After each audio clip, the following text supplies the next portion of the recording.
I've never been a big business plan kind of guy, right? But recently it's become kind of clear to me that I really could move this thing along, my business, a lot faster than I thought. And speed without direction is chaos. So I have put together a bit of a scaling roadmap, you could say, something like that. But for a little bit of context, my name's Jack. I'm an 19-year-old entrepreneur. I own a hockey media business. So just simple service-based business, pretty niche. And the vision is to take Puck Pro national. That's this year's vision. International, global, all that stuff comes down the line, but I think you gotta hit a certain goal first before you can go. I don't know what I'm saying, but yeah, this is an internal presentation I'm gonna be giving today, so I figured I'd go ahead and warm up the vocal cords and give it to my lovely YouTube audience. For context, we're on average doing around 10K per month right now. We've been doing that for like the past 5 months. This is our second year in business. So, well, like the beginning of our second year in business. And I'm looking to be doing 100K per month at the end of this year. And ideally, like the real goal is like 1 million in sales this year.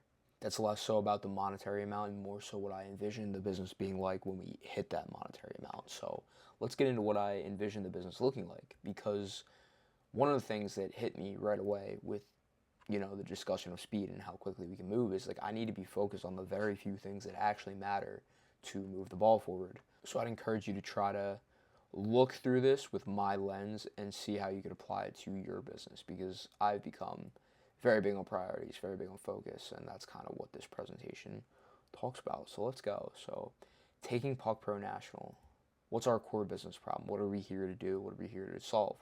And that's make high quality hockey coverage accessible to every player at every rink. That's kind of mixed in with the vision, but yeah, people should be able to experience high quality hockey coverage. That's our service, that's our mission.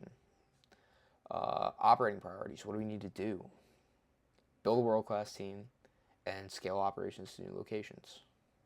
Pretty straightforward. If we get these things right, we win. Predictably generate location specific demand. So that means if I can run a Facebook ad in Rockville, Maryland, and get customers in Rockville, Maryland, and have a Puck Pro videographer in Rockville, Maryland, we can essentially just ramp that up and launch in new cities. And of course, we need to maintain a consistent, high-quality customer experience, because if we're growing but our experience is diluting, that's going to end in failure over time. And if we get both these things right, we can run the same playbook and keep launching in new areas. If we have high-quality experiences in, let's say, Rockville, Maryland, what's stopping us from going to Washington, D.C. and creating that same high-quality experience? It's all about recruiting a videographer from that area who can do a good job. Obviously, probably scaling our internal team a bit so we can, onboard and provide customer support and edit for all the customers we're getting. And then we just run the marketing play. And it seems pretty straightforward. That's kind of what I have in mind. Roles and responsibilities. What should I be doing? This has been something I've thought about a lot. Honestly, all I should be spending my time doing is marketing, selling, managing people, and recruiting people. Those are the most important jobs in the business and kind of what I'm spending a lot of my time doing right now. Who else we got on the team, right? We got the contract videographers. They just have to shoot the games. They just have to deliver on the core service and do a good job. Content creator, because social media content is a big part of our business, and that's kind of, I'm going to tie it into how it's going to create some network effects going down the line. Yes, I'm using fancy Silicon Valley terms, such as product market fit and network effects in this presentation. So stay tuned. So content creator, they're just going to be in charge of managing the output of social media, like making sure that all the content is produced and growing our brand over time, as well as probably helping to contribute making content for paid ad creatives, because they'll see what's working organically and then they'll probably have an idea of what we could do to make good paid ad creatives. Administrative assistant, we don't have one of these yet. We're probably going to need one of these soon, and the sooner I can get one of these, it's a leading indicator. It's a good sign. They're going to be onboarding customers, scheduling and coordinating shoots, providing customer support, etc. Just doing like basic administrative tasks, making sure everything's running smoothly, kind of keeping the systems in place. And then editor, just editing the customer projects. How's that going to change as we grow? Well, there's going to be a point where I can't keep marketing and selling, because that has happened in the past. We've gotten too many leads where I couldn't handle it and I had to stop. that's inevitable in the future. So what are we going to do then? We're going to have to pull back on growth and kind of let the content and word of mouth. I want to maintain. I don't want to lose any revenue level in this, or revenue. Jesus Christ, I cannot talk today. I don't want to lose any revenue in this stage. When I stop marketing, we should be able to maintain the same level of revenue while I go spend my time recruiting for marketing and sales help. So hiring reps. I don't even know what that's going to look like. I'm not trying to think too much in the future, but I know that that's likely going to be the next constraint, because there will be a point where I can't market, sell, recruit, manage all at once we reach a certain level. So what's got to go first? You can't stop managing people, because that's going to create chaos. Recruiting, that's kind of what you're going to need to focus on when you can't keep handling all the marketing and selling. So that's where you have to pull back on. But I'm thinking that at that point, when we get to there, we should have a big enough repeat customer base. We kind of already do, that maintains our revenue right now. And we should just let the content word of mouth kind of just maintain where we're at revenue-wise. Contract videographers, potential comp structure change. So this means, like, how many jobs are they getting? Are they getting enough jobs where they could be a full-time employee? Because the plan is, I originally thought that it would make sense to bring people on full-time, because the margins would be so much better. I could pay people less per shoot. And not that, like, that sounds scummy, but like, a business owner's job is to get as much value per employee. Like, you want to get the most arbitrage per employee as possible. Like, it helps the business. And I was thinking, it's like, okay, like, I could pay this person $5,000 a month and have them do like 100 shoots, where they're pretty much getting, what's the math on that? 50 per shoot, right? I hope that's right. Dear God, I hope that's right. 50 times 100. Yes, that's $5,000 a month. If I could pay them a full-time wage, the gross profit per output would be a lot higher. I'm not trying to use like buzzwords here, but like, pretty much how much I would make per shoot would be a lot more. But that also adds so much extra stress of, like, that's a full-time employee. You have to pay other kinds of benefits. You have to, make sure that they're going to get enough work where they do create that arbitrage, versus like, oh, you're screwed and now you're paying them more than they should be making per shoot. So, but I think once we get to this stage, and once everyone's getting a lot of work, there might be a difference in the way we pay people. So that's just a hunch. Content creator, I don't think much would change at this level. I don't think this would be a point where we need to add like another one, like a specific person for each channel. Like, I don't think that's necessary. And then for administrative assistant, you probably want to add another one, or divide the functions between two people. So like, one person will be an onboarding person, the other one will be like a scheduling and coordination person.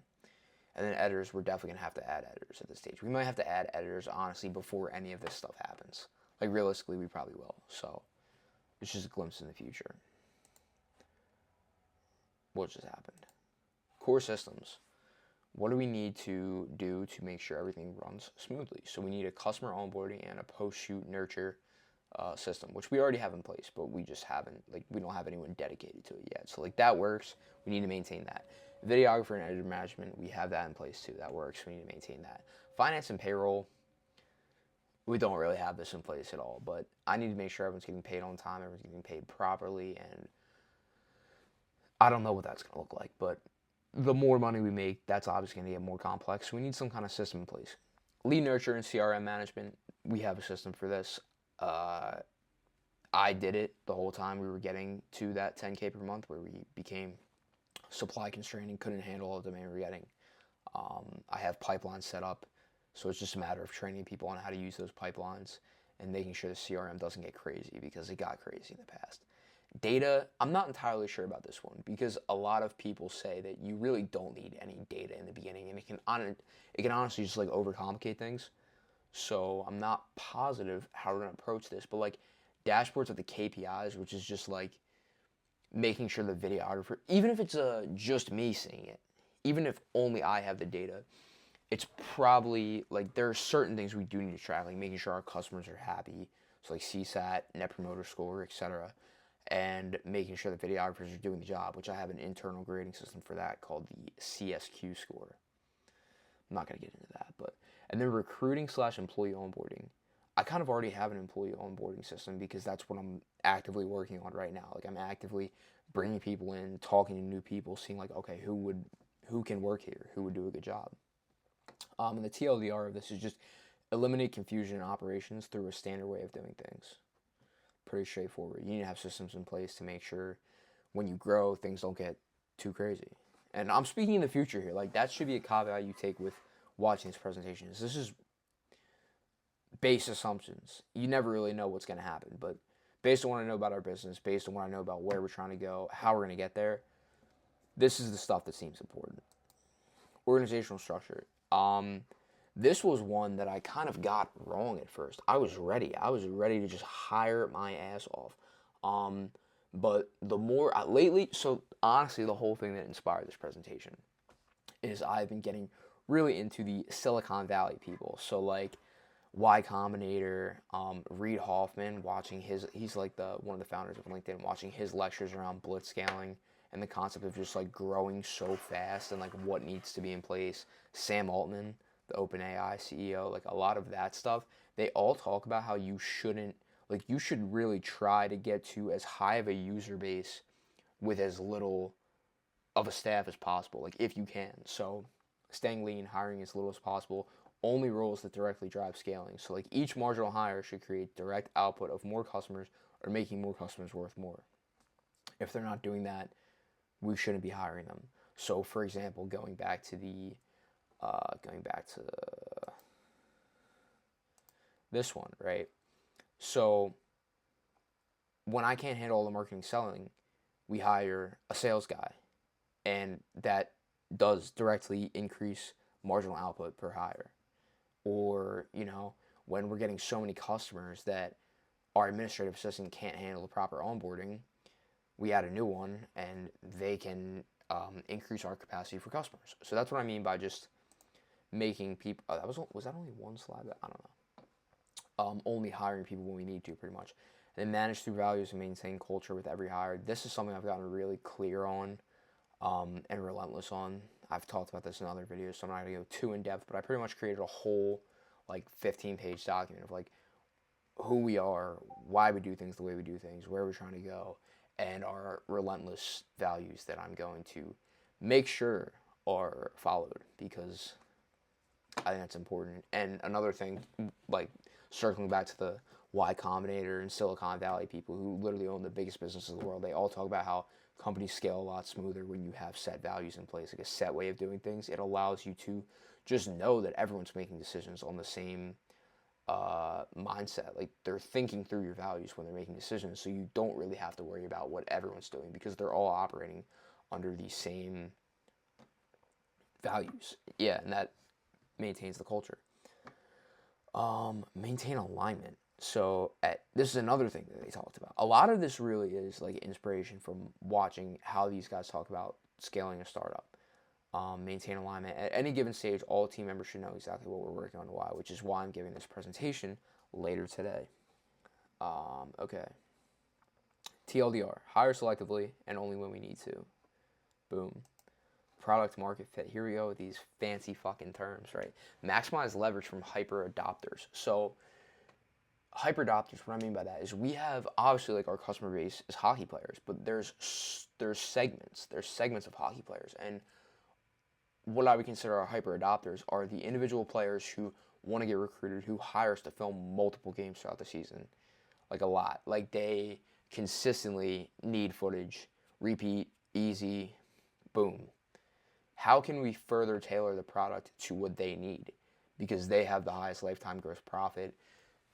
They need what we're doing. Excuse me. They need what we're doing. They get value from what we're doing. How can we make it better for them? Excuse me. Which in turn would make us more money, pretty much, and provide more value, and just infinite circle. Dude, I suck at presenting. It's been a while. I haven't been presenting since high school. Improve fit / accessibility for the nice to have customers. So who are the nice to have customers? Hockey players who maybe a team that hires us for their senior night. They just want us for this one-off thing to make something cool. They want a cool hype video for a specific game. It's playoffs, so they hire us to film a game of playoffs, etc. These are the people who aren't necessarily repeat purchasers. Maybe they're repeat purchasers on a cycle, a more spread apart cycle. But it's more of a nice to have. How can we optimize for volume and growth with this group, because with this group you can just get as many customers, like you can run up the customers and there's less work per customer because it's not these people who we are consistently working with. So we have to maintain tight communication. We have to, like, these people, you check in with them maybe like once every 3 to 6 months or something, just saying hi, just saying we remember you existed. But like you could get a lot more of this with a lot less pain in the ass. So try to get as much volume of the people who aren't necessarily repeat customers. And yeah, just optimize for growth. And then test new markets, because there could be a market out there that needs our service and I don't even know about it. So, that's how people pivot. Something just normally hits them in the face and like, whoa, like this works. Is there more of this that works? One thing I'm kind of seeing right now is we recently started doing like mini documentaries, kind of, where we follow a team around for a tournament, or we just did like a Road to Natty series for a team that was going to the national tournament. We filmed 3 of their practices and basically made like a mini docu-series of all the preparation they were putting in to go to this tournament. And this is taking off. Like, people want this. I just closed a $2,000 deal the other day. Like, no questions asked, $2,000, boom. Like, there seems to be no price sensitivity with this kind of a service. Sure, how many documentaries are you going to get? It's probably more of a one-off thing, but if we can optimize for this, like, it seems like there's something here is what I'm trying to say. So when I say test new markets, it's like, okay, what have we kind of done in the past, and is there more we could do there? TLDR, talking to customers, polling audiences, and adjusting offers. The adjusting offers thing is definitely big. Like, I think that we're missing something here. We're missing something here because these, like I said, they are hyper adopters. They need our service, but they have the lowest gross profit per shoot because it's an individual video. Like, I can't charge someone $500. Maybe I could. That might be a limiting belief. But they are, while they repeat the most amount of times, the gross profit per unit, like per game pretty much, is just, it's not as high as like a team who's getting a video, but they're also one-offs. So, it's like, something's missing here, and I know something's missing here, and adjusting offers kind of to optimize for this group, and then make this group just grow by effect of that, because everyone's going to be using Puck Bros, and then they just kind of see it, That's kind of, there's something there. And then, like I said, there's probably things that we don't know. Like, there are unknown unknowns in the testing new market side of things. Network effects, another little Silicon Valley term. So a strong referral system for customers and employees. I know our customers refer us people, but I don't have a strong referral system in place at all. Like, not at all. And for employees, like, everyone, another Silicon Valley little like Y Combinator, they all say that the best employees come from other employees. So how do we create a referral network among the videographers, where it's like, okay, here's a videographer in Rockville, Maryland. He knows someone in Raleigh, North Carolina, and he thinks that they'd be a great fit for Puck Bro, and we could expand on there. So like, that's how it grows itself. And like the TLDR, let videographers and customers grow the business for us. And I think we're already in a really powerful position to do that, because every time we get a customer, like, at least with our content, it's already a flywheel. We get a customer from content we posted in the past, right? We create a great video for them. They share it. Their friends see it. It's like, it is a perfect kind of business to create a network effect, because hockey players know more hockey players, like a lot more hockey players. And that was kind of, honestly, one of the original assumptions that I based the business on when I was doing warm outreach, when we were making no money, had no customers. I knew that, like, I would always ask people, I'm like, okay, do you have any friends who'd be interested in this? And like, that's kind of like a normal warm outreach method, because you don't want to directly ask the person. But in hockey, and I assume probably other sports as well, but like, it's a very tight-knit community. So I think we've already witnessed network effects, but what does that look like on a national scale? And like, if we start launching in like 3 or 4 different states, like, could that just automatically expand to like the whole, I don't know. So I think this is something that's going to be really important and really powerful, so we'll have to see.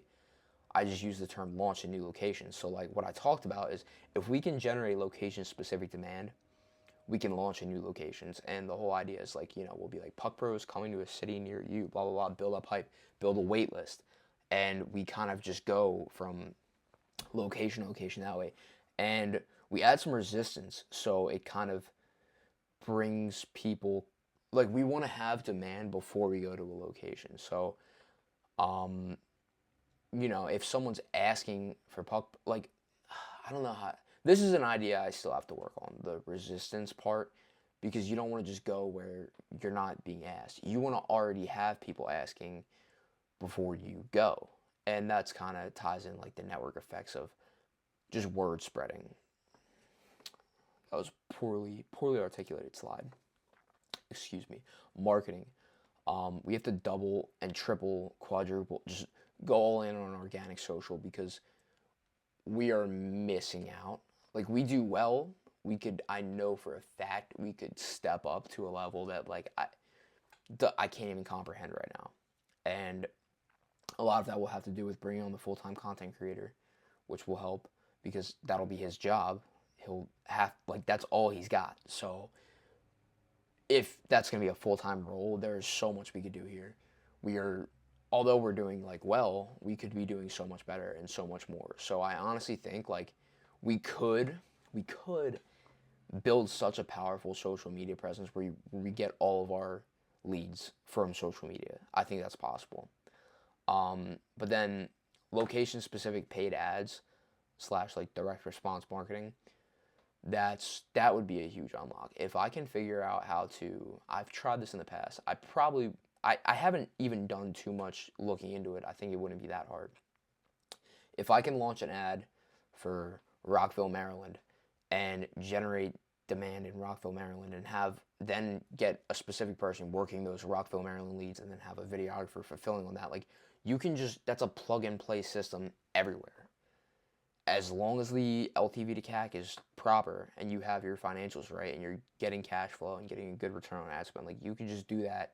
You can consistently scale until you're supply constrained, and then you do it again. You take the pause, you hire more people, and you go and you go and you go. That's what I think could be possible. Ideally, you want to avoid ever being supply constrained, right? Because that slows momentum. And the way you do that would be a standardized recruiting process. I think that's going to be really fairly straightforward and simple for videographers, the standard recruiting process. But like I said, if we're working all these different Facebook ads in all these different locations, there might have to be a dedicated sales rep for each location. And that's something I don't know how to do. I have no clue I barely know how to sell. How am I going to train people how to sell? So, like, that's, I don't, like, in an ideal world, yes, you can just add people and add customers and add people and add customers and it just keeps going. I don't think that's going to be the case at a certain point. The TLDR of this slide is market until we can't keep growing because of something that's going on inside the business. Utilize organic and network effects to keep it as cheap as possible. I think we're going to have to spend a lot less on paid advertising this year than we did over, like, net more, but percentage of our leads coming from paid versus organic, I think it's going to be a lot less, because if we double down on the social media, if we create these network effects and a strong referral system, like, the product will grow itself. So that's great. Reid Hoffman quote: "If you don't win at the game you're playing, you don't get to play the next game." So what are we doing right now? What are our priorities right now? Recruiting. We need to begin onboarding and training process for contract videographers. That's what I'm doing. I'm already doing that.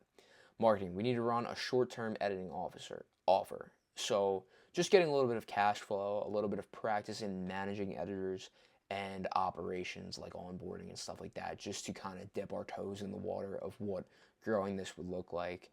And honestly, just see how far we can take this promotion. Like, if we can get this to a place where we are bringing on, like, additional editors and administrative assistant and stuff like that, just, like, let's see how much we can grow from a couple little short-term, like, we'll edit your footage from the season, just, like, small offers like that. Like, let's see what kind of operational complexity we can get to. But we do need to start building momentum. I really took my foot off the gas for marketing for a while, and I wouldn't say it's a bad thing. I kind of needed to, but I also think that there were subtle efforts I could have been making. So now we are marketing. We are back to marketing. And then after this, what does that look like? Stage 2, we should probably have more than an editor and an administrative assistant by the point we're at stage 2. And once we're confident with our videographer base, we start giving them real customer jobs. Marketing, we have to learn location targeting, and then start launching in new cities pretty much. Try new angles, campaigns, awareness campaigns. I was thinking about just having like subtle little like things driving traffic to our social page, like just very small amounts of ad spend, just building more awareness, like getting more people to know about Puck Pro. And then we, launch in the new regions, have some kind of pre-booking incentive for the season, and yeah, that's pretty much it. That's pretty much it. The interruption is like, this is like a tournament. We're doing 3 back-to-back tournaments in June. That's an interruption. That's going to cause some operational drag. I don't think we're going to have like any kind of full crazy team by that point where I don't have to be there. I know for a fact I'm going to have to be there. But yeah, that's it. I think this sucked. I think this was an absolutely brutal presentation, so I apologize about that.